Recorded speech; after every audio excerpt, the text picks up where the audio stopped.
Good morning. A Walk for Cause, the 1 mile walk led by a Ball State student, weather forecaster Hope Kleich is raising awareness for this weekend.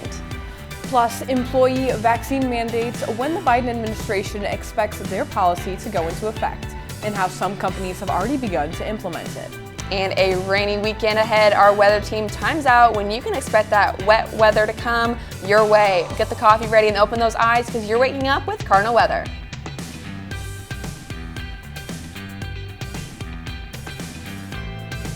From Ball State Unified Media, you're waking up with Cardinal weather, live from the Ball State Weather Center. Good morning to you and happy October. You're waking up with Cardinal weather. I'm Libby Kleemeyer. And I'm Grace Vankowski. A Ball State student is holding a charity walk this weekend after her experience with a birth defect inspired her to give back. Lexi Esterly shares what they will be walking for on Saturday. First few months of my life, it was really hard on them. Hope Kleich is a member of the NewsLink Indiana weather team, and she was diagnosed with spina bifida at birth.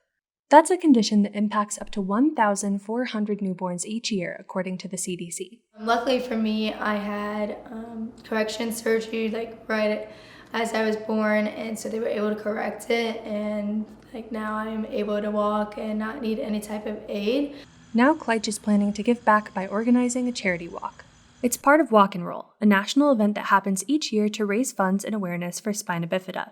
This year, the national event is happening virtually, with individuals holding their own walks for family and friends across the nation. 2021 marks the 11th annual Walk and Roll, but for Kleich, this year will be the first of what she is aiming to turn into an annual tradition. And I thought, I want to start my own event and hopefully one day build it up to a whole citywide event. Kleich's walk will be held at the Dutro Ernst Woods in Muncie. She'll be walking 1 mile with friends and supporters. Her family will be joining in on the walk too, by walking back at home in Missouri. Her mom said they see her as a rock star. She should be proud of herself. So going into all the money going into research, because she was born with it, she was blessed in order that it had a great outcome of it. But so proud of her to help all those other kids that are going through this situation that she was when she was a baby.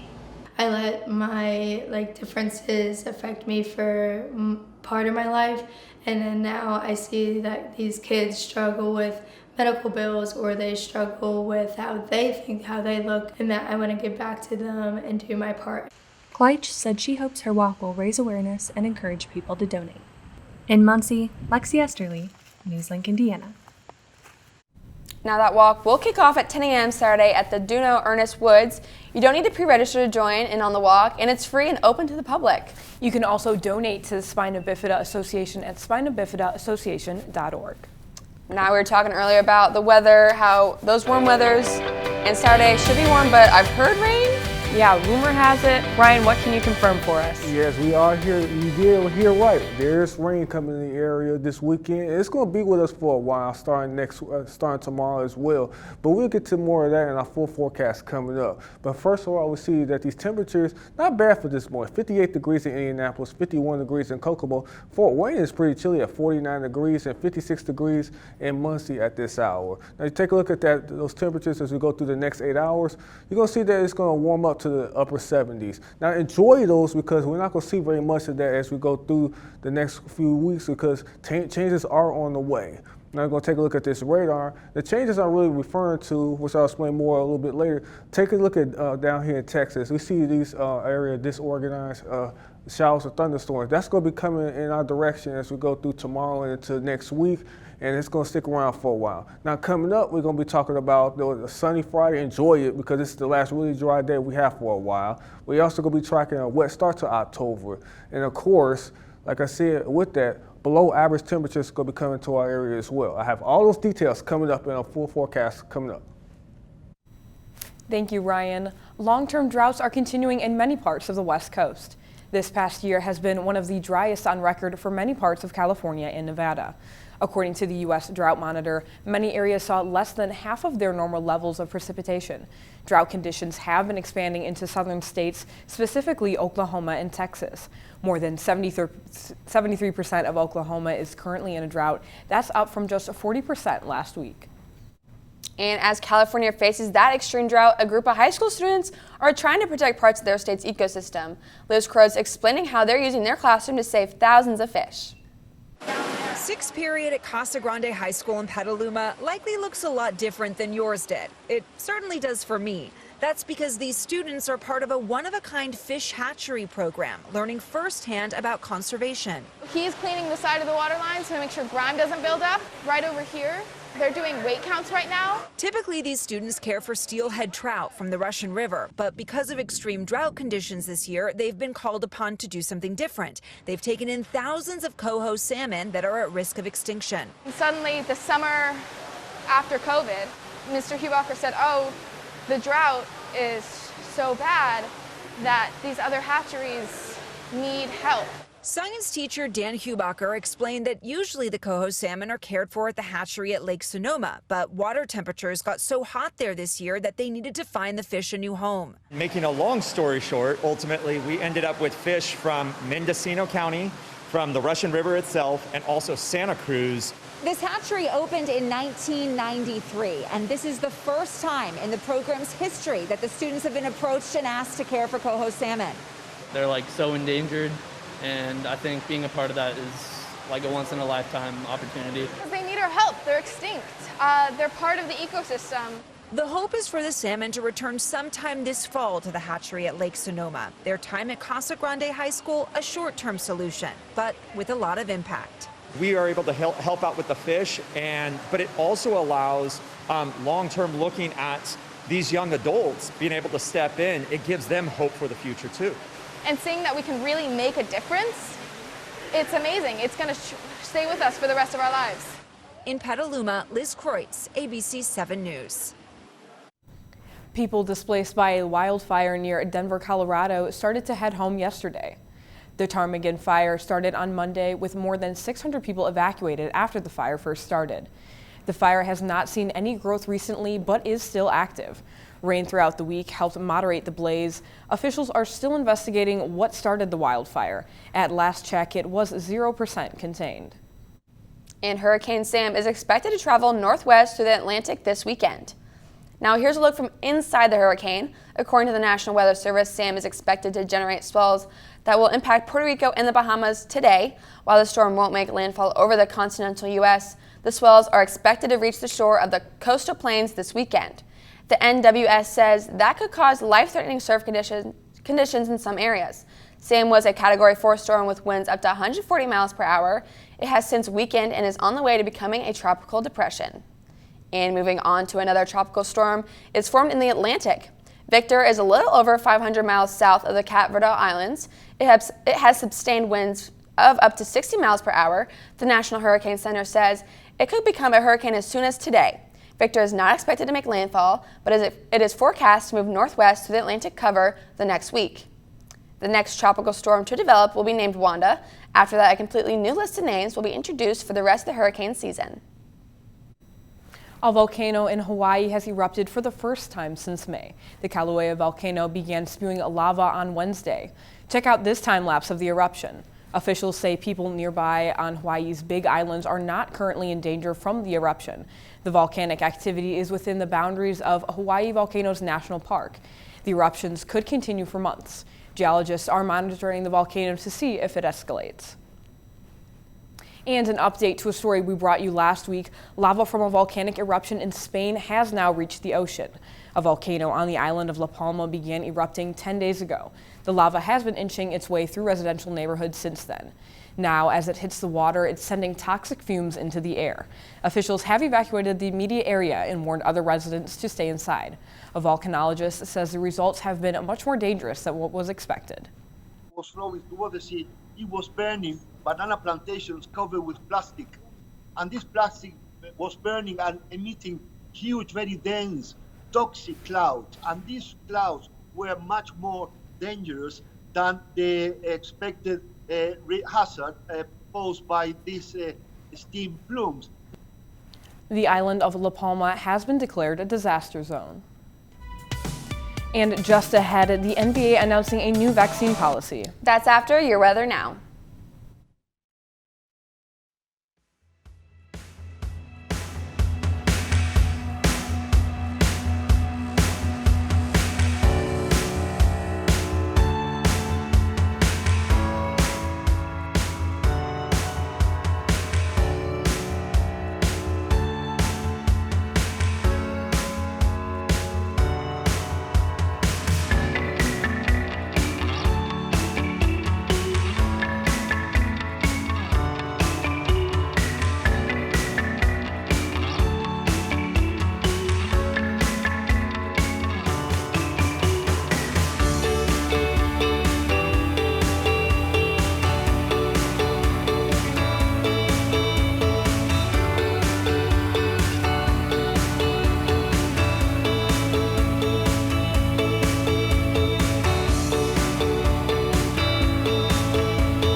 Welcome back. The current time is 8:10 and you're taking a live look outside at the Schaefer Tower. Man, that looks beautiful. Now, requirements for federal workers, large employers, and healthcare staff. The president directed the Occupational Safety and Health Administration to require all businesses with 100 or more employees to promote vaccinations. Under the policy, those businesses would either need to make sure their workers are vaccinated or tested once a week. Since the announcement, the administration has not taken any further steps to begin enforcing this policy. This week, White House Press Secretary Jen Psaki said the policy has not been delayed. We never gave an exact timeline, so maybe we should have been more specific at the time. Obviously, it takes some time, and we want to make sure when we put these out, they're clear and they provide guidance necessary to businesses. The Biden administration said the regulation should come later this year. Some businesses have begun enforcing their own vaccination policies for their employees. In August, United Airlines announced it would require its staff members to be fully vaccinated. This week, the airline announced that almost all of their employees have been vaccinated ahead of the deadline. Less than 1% of United Airline workers are facing dismissal for not complying with the requirement. This week, the company's CEO encouraged other companies to adopt a similar policy. I know that there are United Airlines employees who got vaccinated because of this, who will be alive a year from now, who would not be had we not done this. And that means a lot more to me, that those people are going to be alive, and some of them might still be mad they had to get vaccinated, but they're going to be alive. The vaccination deadline for United Airlines employees is in late October.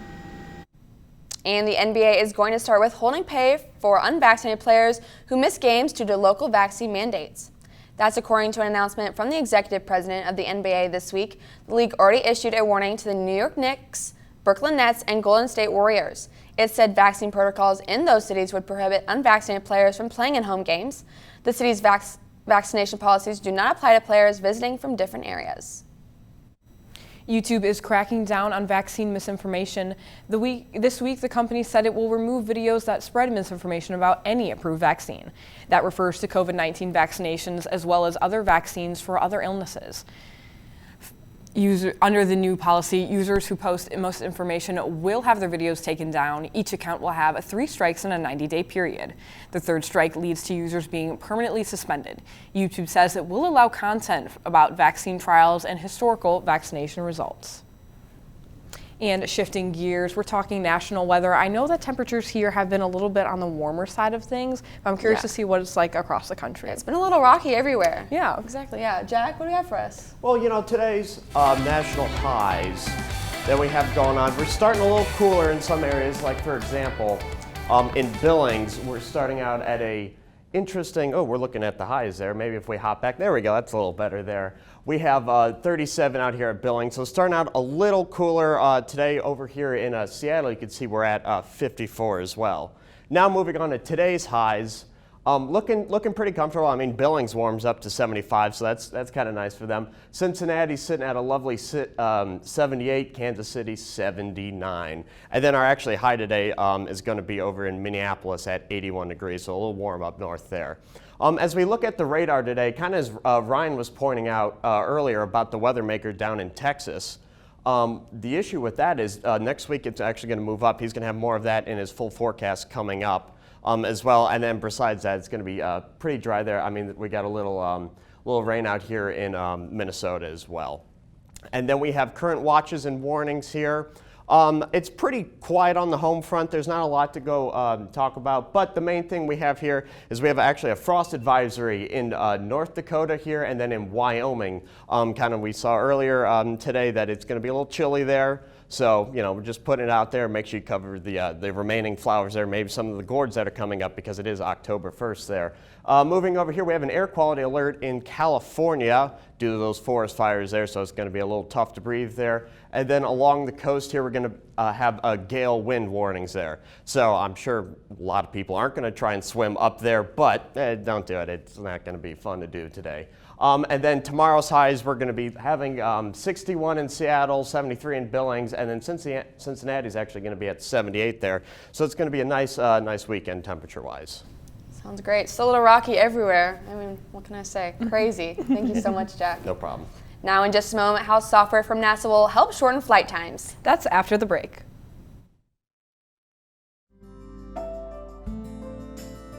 Riding the bus is an easy thing to do. Last year, we carried 60,000 riders from the Ball State area. 50,000 of those were students.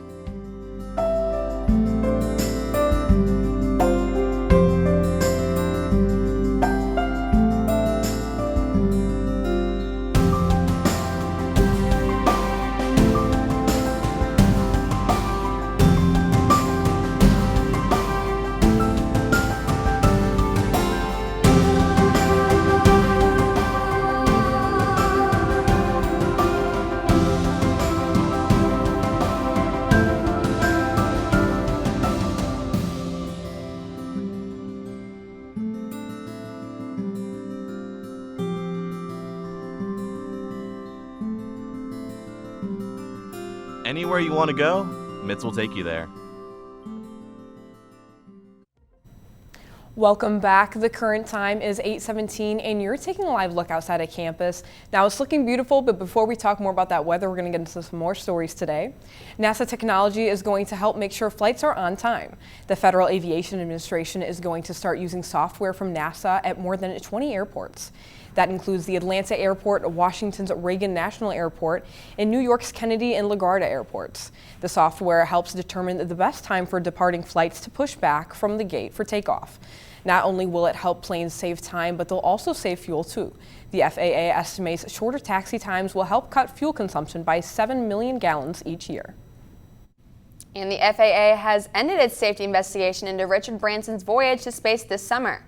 Branson is the founder of Virgin Galactic. This summer, he became the first billionaire in space. The FAA determined the spacecraft flew outside of the designated airspace for nearly 2 minutes during the journey. The company also failed to report the deviation to the FAA. The company was grounded while the investigation took place. Virgin Galactic had to make changes to flight procedures and flight communication protocol. The company says its first flight with paying customers is scheduled for as early as mid-October. And it's crazy to think that it's October 1st, mid-October is like 2 weeks away. Right. We have warm weather, we have rain. What's going on with that, Ryan? Yes, we got warm weather, we do got rain, but we do have some cooler weather as well. Not going to be so much like that today. Today we're going to stay relatively dry. That's the last day we're going to stay dry like that because we're going to see changes, as you'll see later on in this forecast. Current temperatures right now, 58 degrees in Indianapolis, 56 in Muncie, 51 in Kokomo, and Fort Wayne sitting at 49 degrees, the cool spot at this hour. Now you take a look at that the next 8 hours, you're going to see that we're going to have those temperatures are going to warm up to about 79 to 80 degrees. Of course, enjoy that at this time because you're not going to see very much of that as we go through the next week or so. Temperatures are also going to drop as well, as you're going to see that the rain is going to also be coming in our area. Right now, it's not too much going on right now. We have some passing showers a little bit to the south, but that might be even a little bit of Virga as well right there. But if you zoom out right here, you're going to see the big weather maker is, well, you can't see it right here, but this is some of the showers and thunderstorms that's going to be moving into our area. The worst of it is still in Texas right now, and you're going to also see that that's going to also be moving to our area as we go through now this weekend into next week. Now you take a look at tonight, it's going to be partly cloudy, low of 53 degrees, winds out of the southeast at 5 to 10 miles an hour. As you go wake up tomorrow morning, or actually today as a matter of fact, you're going to see that you're going to wake up to 63 degrees, and we're going to warm up to about 79 degrees at about 5 o'clock. And of course, enjoy that because it's the last dry day we're going to actually see here because we're going to see major changes. Look at these forecasts for this weekend. 79 degrees is going to be our temperature tomorrow. For that walk, we hope it's going to be dry at the beginning, but we're going to see some showers move in the afternoon hours. So, make sure you just bring that rain jacket just in case you do go for that walk. And thunderstorms will be with us on Sunday with 72 degrees being our temperature. And that's where it's going to begin, as you're going to see as I wrap up on my precision cast right here.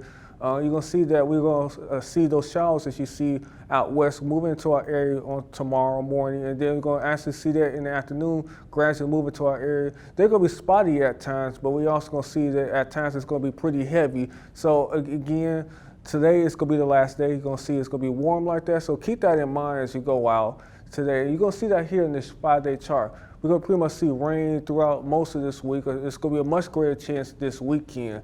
As you take a look at that 7-day forecast, you're going to really see that. Again, dry today, But take a look at all this, all these rain chances here. 79 degrees tomorrow, but we're also going to cool down to, as you see there, the low 70s and even some 60s for highs. Again, we're here in that transition period. We're going to see weather like this pretty much almost every single day for the next week. Well, I'm kind of happy to hear that, but we had a busy weekend. We got the walk, we have the football game. The rain's kind of in the way, but... Exactly. I'm hoping we can still ring in fall with some fun activities even amidst the rain. Yeah. Got to bring a rain jacket, like you said. Yes, you do. There we exactly. All right. Well, thank you, Ryan. And in just a moment, an exciting update from a pet we introduced you to last week. And that's after a message from Mitz.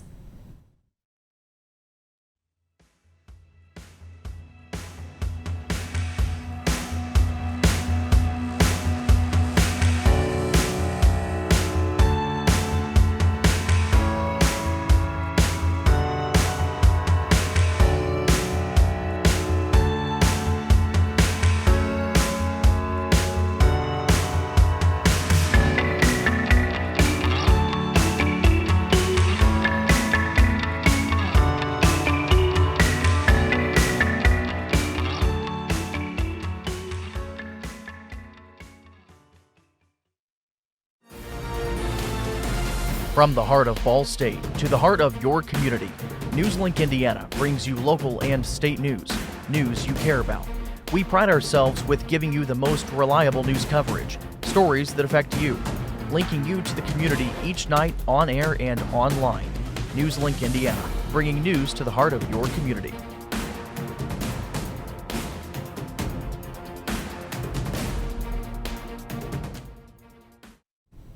Welcome back. It's 8:22, and here are your top headlines on this week's News Minute. Lawmakers narrowly avoided a government shutdown Thursday. The Senate and House both passed a bill to keep the government funded through early December. The bill includes emergency funding for natural disaster relief and assistance for Afghan refugee resettlement. And Britney Spears' father and others are going to face even more serious ramifications. And Britney Spears' father has been suspended as conservator of the singer's estate. A Los Angeles Superior Court judge suspended Jamie Spears Wednesday. A certified public accountant replaces him as the conservator. Over the summer, Britney Spears spoke out against her conservatorship and her family's involvement.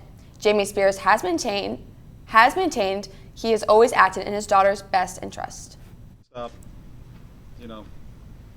remembering Gabby and keeping her name out there and fighting for other people out there like her.